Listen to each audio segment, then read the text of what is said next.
এই সংসারে আমরা শুধু সেই বস্তুগুলিকেই অনুভব করতে পারি যেগুলো আমাদের পঞ্চ ইন্দ্রিয় গ্রাহ্য করে।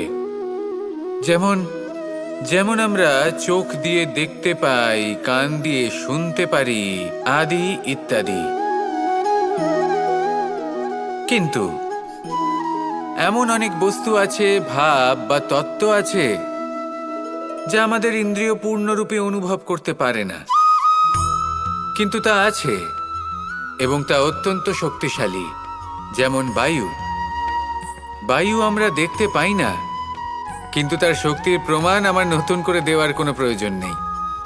ঠিক তেমনই দুটি বোধ আছে যা চোখে দেখা যায় না, আমরা তা শুনতেও পাই না, কিন্তু তা আছে এবং তা অত্যন্ত শক্তিশালী। এই দুই বোধ হল প্রার্থনা এবং বিশ্বাস। এই দুই বোধ যার মধ্যে আছে সেই সংসারে সব কিছু করতে পারে, যে কোনো শিখরে পৌঁছতে পারে, তার পক্ষে কোনো কিছুই অসম্ভব নয়। একটা উদাহরণ দিই, তাহলে দ্রৌপদীর সেই কাহিনীকে স্মরণ করুন, মাতা দেবকীর বিশ্বাসকে স্মরণ করুন। ওনার বিশ্বাস ছিল যে একদিন আমার পুত্র আসবে আর কংসকে বধ করবে, আর ঠিক এমনটাই হলো।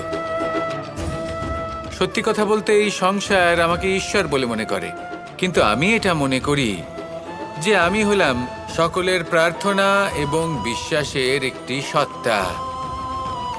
এনাদের প্রার্থনা এবং বিশ্বাসের মাধ্যমে ঈশ্বর এই শক্তি লাভ করেন এবং সেই শক্তি দ্বারা তিনি সবার মঙ্গল করতে থাকেন। বিশ্বাস এবং প্রার্থনা, এই দুই ভাব নিজের মনে জাগ্রত করুন আর আমার সাথে ভালোবেসে বলুন, রাধা রাধা। মন্দিরে যখনই আপনি যান, সেখানে অবস্থিত প্রতিমার চরণ স্পর্শ করেন। যখন শিবলিঙ্গের অভিষেক করেন, তখন স্বয়ং নিজে হাতে দুধ এবং জল দিয়ে তা ধৌত করেন, তার প্রক্ষালন করেন। কিন্তু এর পেছনে কোনো অন্ধবিশ্বাস নেই। এখানে বিষয়টা হলো ঊর্জা সংক্রান্ত। যে কোনো ব্যক্তি হোক বা কোনো বস্তু, তার নিজস্ব একটি বিশেষ ঊর্জা থাকে। সেই জন্য যখনই আমরা বড়দের চরণ স্পর্শ করি, তখন সেই স্পর্শ দ্বারা সেই বিশেষ ঊর্জা আমরা নিজের অন্তরে সমাহিত করি। তাই সব সময় মনে রাখবেন, কারোর চরণ স্পর্শ করার অর্থ এটা নয় যে আপনি কারোর সামনে তুচ্ছ হয়ে যাচ্ছেন। এর অর্থ হলো এটাই যে বড় হওয়ার জন্য সেই বিশেষ ঊর্জা আপনি তার থেকে প্রাপ্ত করছেন। আর এই জীবনের আরেকটা বড় সত্য হলো এটাই যে যদি আপনি জীবনে কিছু লাভ করতে চান, তবে নতমস্তক হতে শিখুন। তা হয় সেটা পরমেশ্বরের সামনে, বা মন্দিরের প্রতিমার সামনে, বা মাতা পিতার সামনে, বা কোনো মহাপুরুষের সামনে, বা ভালোবাসার সামনে। আসুন আর আমার সাথে ভালোবেসে বলুন, রাধা রাধা। মানুষের সব থেকে বড় পুঁজি কি? তার সব থেকে বড় শক্তি কি?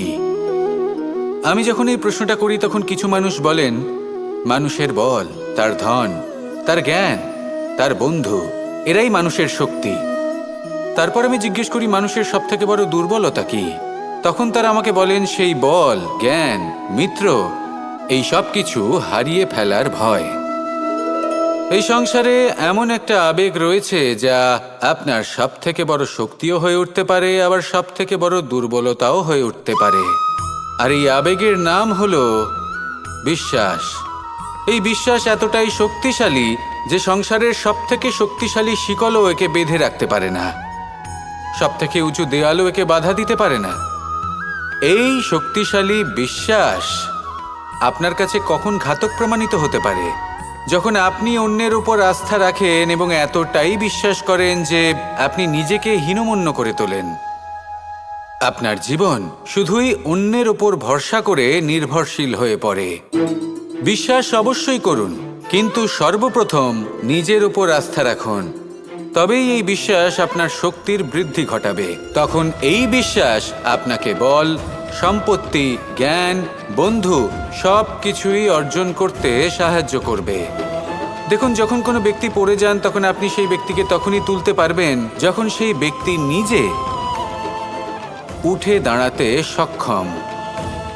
তাই কেউ আপনাকে যতই সাহায্য করুক না কেন, আপনি সেই কাজে তখনই সফল হতে পারবেন যখন আপনি নিজে চেষ্টা করবেন। তাহলে এটাই করুন আর আমার সাথে ভালোবেসে বলুন রাধা রাধা।